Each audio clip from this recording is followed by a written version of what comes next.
తిరుమల తిరుపతి వెంకటేశ్వర స్వామి laddu కల్తీపై SIT ఇచ్చిన report చదివే ముందు ఒక చిన్న కథ అయితే చెప్పుకుందాం.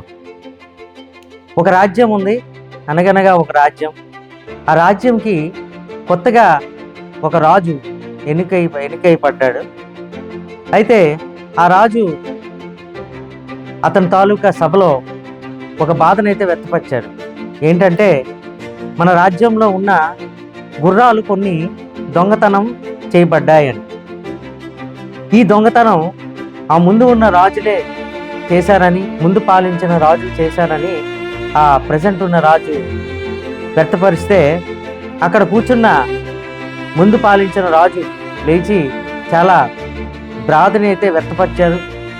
ఈ రాజుగారి మాటల్ని ఖండించారు. ఏ ఆధారం లేకుండా మీరు మాపై తప్పుడు ప్రచారం చేస్తున్నారని.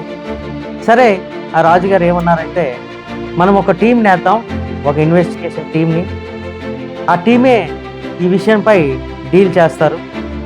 సో వాళ్ళకి కొద్దిగా టైం ఇస్తామని చెప్తే, అలాగే ఆ టీం ఫామ్ అయ్యి కొన్ని రోజుల తర్వాత మళ్ళీ ఆ సభకి ఆ ఇన్వెస్టిగేషన్ రిపోర్ట్తో ఆ సభలోకి హాజరయ్యారు.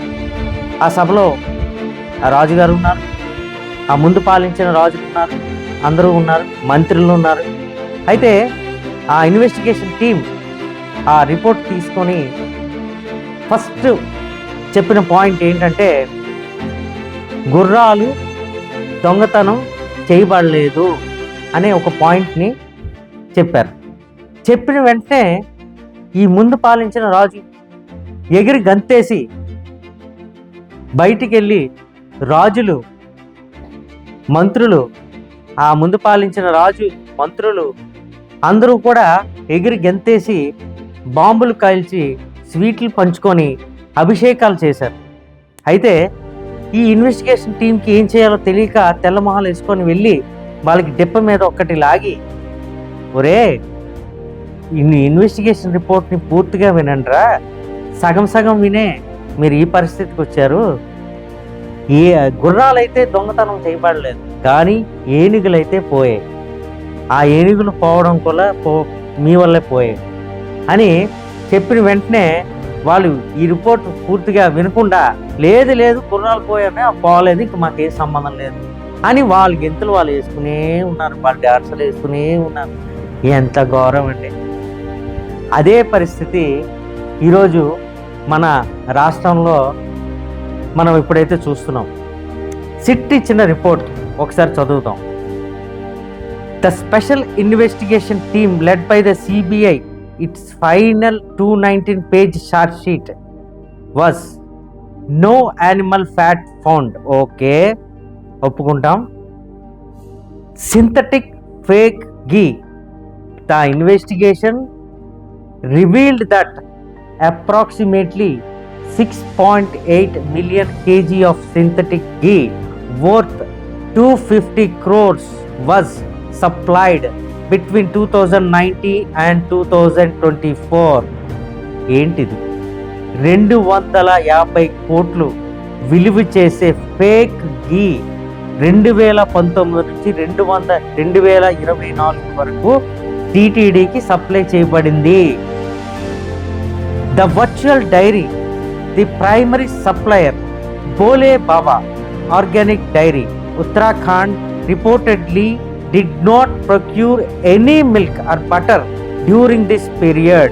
Instead, they manufactured a ghee called like substance using palm oil, palm kernel oil and palm stearin, chemical esters to mimic dairy parameters and fool lab tests specifically to spike RM values. Beta carotene for color and artificial flavor for aroma. ఎంత గౌరవం అండి! ఆ లడ్డు అనేది భక్తుల తాలూకా మనోభావాల్ని పక్కన పెట్టేశారు. Okay, కానీ ఆ లడ్డు ఎంతమంది చిన్న పిల్లలు, ఎంత వృద్ధులు ఎంతమంది ఆ లడ్డూని తినుంటారో ఒక్కసారి ఆలోచించండి. వాళ్ళ ఆరోగ్యం ఏం కావాలి అంటే, మీకు ప్రజల ఆరోగ్యం కూడా మీకు అవసరం లేదు. మీకు మీ రాజకీయమే కావాలి, మీకు మీ డబ్బులే కావాలి. ఇంతకంటే ఘోరం ఎక్కడైనా ఉంటుందండి? మీరు సంబరాలు చేసుకుంటున్నారా?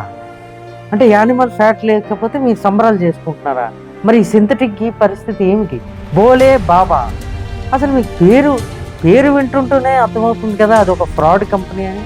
అలాంటి కంపెనీకి మీరు ఎలాగ అగ్రిమెంట్ చేశారు? ఈరోజు చూస్తే మన టీటీడీ చైర్మన్ గారికి ఏమీ తెలియకుండా ఇదంతా జరిగిపోయిందా? ఈవో గారికి ఏం తెలియకుండా ఇదంతా జరిగిపోయిందా? చెప్పండి. జగన్మోహన్ రెడ్డి గారు నాకు ఒకటి అర్థం అవ్వట్లేదు, మీకు చెప్పే స్థాయి నాకు ఉందో లేదో నాకు తెలియదు, కానీ కొద్దిగా చదువుకున్న వాళ్ళని పక్కన పెట్టుకోండి. అసలు ఎవరికైనా ఇండియా ఆస్ట్రేలియా మ్యాచో, ఇండియా పాకిస్తాన్ మ్యాచో, లేకపోతే సౌత్ ఆఫ్రికా ఏవో రెండు స్ట్రాంగ్ టీమ్స్ తాలూకా మ్యాచ్ని చూడాలని అందరికీ ఆశగా ఉంటుంది. రోజు రోజుకి మీరు మీ టీం దిగజారుకుంటుంది. మీ టీం లాస్ట్కి ఐర్లాండ్ లాగా, లేకపోతే కంబోడియా లాగా, లేకపోతే ఏదో చిన్న టీం మీతో ఆడడానికి ఏమి ఉంటుంది చెప్పండి? అసలు ఎంత ఘోరంగా దిగజారుతున్నారు. పబ్లిక్కి తెలియదా? పబ్లిక్ ఎవరు చదువుకోలేదా? మీరు ఏదో చెప్పేస్తే నమ్మడానికి. దయచేసి జగన్మోహన్ రెడ్డి గారు అలాగే వైఎస్ఆర్సీపీ శ్రేణులు అందరూ కూడా మీ పద్ధతులు మార్చుకోండి. అందరూ రాజకీయంకి ప్రజల సేవకై వస్తాం, మీరైనా మేమైనా. కానీ ఇలాంటి చర్యలు ప్రజల ఆరోగ్యంతో ఆడుకోవడం, ప్రజల మనోభావాలతో ఆడుకోవడం ఇది చాలా ఘోరం. దయచేసి తిరుపతి వెంకటేశ్వర స్వామి జోలికి మాత్రం రాజకీయాన్ని దూరంగా పెట్టండి. దయచేసి నిజాలు తెలుసుకోండి. పబ్లిక్ ఈ వైఎస్ఆర్సీపీ ఏదో మా తప్పు అసలు లేదు అని చెప్పి బయట ప్రచారం చేసుకుంటుంది. ఇది చాలా తప్పు. ఈ ఫేక్ ఘీ, ఈ సిట్ రిపోర్ట్ మీకు ఆన్లైన్లో ఉంటుంది, ఒకసారి మీరు అందరూ కూడా అది చదవచ్చు. దయచేసి ఇదంతా చదివి మీరే ఒక డెసిషన్కి రండి. ఎవరిది తప్పు ఒప్పులు మీకే తెలుస్తాయి. Thank you very much.